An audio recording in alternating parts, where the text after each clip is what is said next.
पश्यामि तत्पादपङ्कजरजो विबुधालसन्ति आशाम्बरो भुजगः।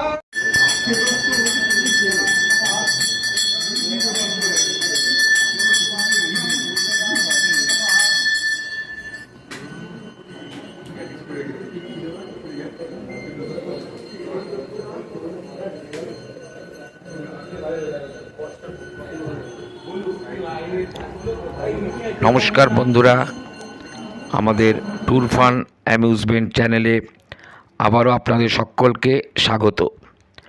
আমরা যে মহাশিবরাত্রি উদযাপন অনুষ্ঠানে এসে গেছি। পঞ্চায়েত মহানির্বাণ আখড়া এবং পরমহংস মঠ ও মিশনে বুধবার মহাশিবরাত্রির রাতে ভক্তরা দর্শন পেলেন অপূর্ব দৃশ্যের। পঞ্চায়েত মহানির্বাহী আখড়ার মহামণ্ডলেশ্বর স্বামী পরমাত্মানন্দজি মহারাজ স্বয়ং নিজে শিব পূজা করলেন, মহাযজ্ঞ করলেন এবং সেই সাথে রবীন্দ্রভারতী বিশ্ববিদ্যালয়ের নৃত্য বিভাগের অধ্যাপক তাপস দেবনাথ শিব সেজে ধ্রুপদ অঙ্গে অপূর্ব নৃত্য পরিবেশন করলেন। দর্শকদের এক কথায় মোহিত করে দিলেন। এই ব্রহ্মময়ী কালীবাড়িতে শিব যেন সত্যিই স্বয়ং নেমে এসেছেন। একদিকে পরমহংস পরমাত্মানন্দজির গুরুগম্ভীর মন্ত্রপাঠ, আর দ্রিমি দ্রিমি তালে অধ্যাপক দেবনাথ নটরাজ নৃত্য ধ্রুপাঙ্গে পরিবেশন করে শিবরাত্রির সেই ভাইব্রেশনটাকে ভক্তমণ্ডলীর কাছে পৌঁছে দিলেন।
এক অপূর্ব মহিমাময় মধ্যরাত্রির শিবরাত্রি যেন অনুষ্ঠিত হল স্বয়ং শিবালয়ে।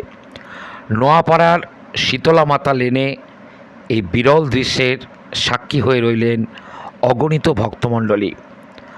অধ্যাপক তাপস দেবনাথ সম্পর্কে আমরা আপনাদের আগেই বলেছি, যিনি সারা পৃথিবীব্যাপী তার নৃত্য পরিবেশন করে বিদেশিদেরও মুগ্ধ করেছেন। তার শিব নিত্য শুভরাত্রি আর দিন অনন্য মহিমা যোগ করল, যা ভক্তদের হৃদয়ে চিন্তনে ছাপ রেখে গেল।